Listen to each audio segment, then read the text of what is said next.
Hey guys, Michael from Conquer Chemistry. In this video, we'll be talking about Le Chatelier's principle, what it is, how it can help you determine which way the reaction will shift, and we'll be going through several problems together. The setup for Le Chatelier's principle is you currently have a reaction that is at equilibrium. Then some stress, some change occurs that kicks the system out of equilibrium. This principle can help you determine which way the reaction will shift towards the product or towards the reactants to re-establish equilibrium. So the main concept is it's out of equilibrium. How can I get back to equilibrium? The way the reaction will shift will depend on the type of stress that is induced. And here I have a list of stresses and the guideline in terms of which way the reaction will shift. There's a lot here. I think it's probably easier to just take a look at the example problem and see how that applies. So this question reads, in which direction will the position of the equilibrium of this balanced chemical reaction be shifted when each of these changes occur? So the first part A is we're adding H2. If we're adding H2, you can see that whenever we increase the concentration of something, it shifts away from that side. So if we add some H2, and since H2 is on the product side, the reaction will shift to the left. So go to the reactant side. And why is that? It's because we want to offset the change. If we're adding more products, then we're going to want to shift away from the product side to get rid of some of those products and to make more reactants. So the answer for part A is that the reaction will shift to the left. Part B, I2 gas is removed. That would be decreasing the concentration of the I2. And whenever you decrease the concentration of the substance, it'll move towards the side that contains the substance. So since we're decreasing the amount of I2, the reaction is going to shift to the right to make some more I2. So the answer for part B is that the reaction will shift towards the product side to increase the amount of products and to decrease the amount of reactants.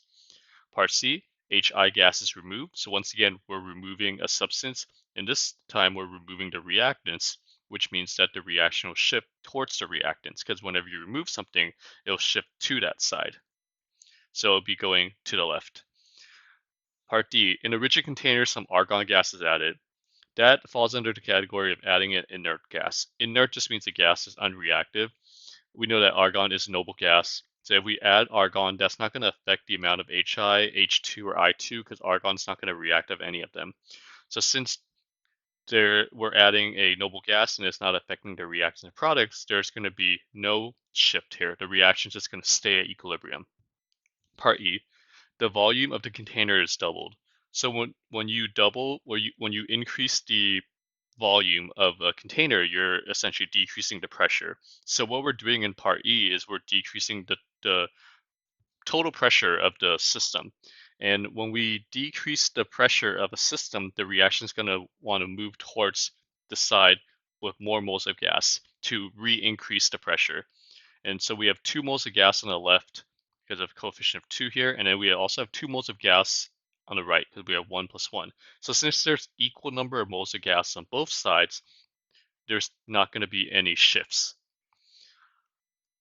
If there happen to be a coefficient of 2 here, we'll have 2 moles on the left and then 3 moles on the right, then the reaction will shift to the right because there's more moles of gas on the right than the left.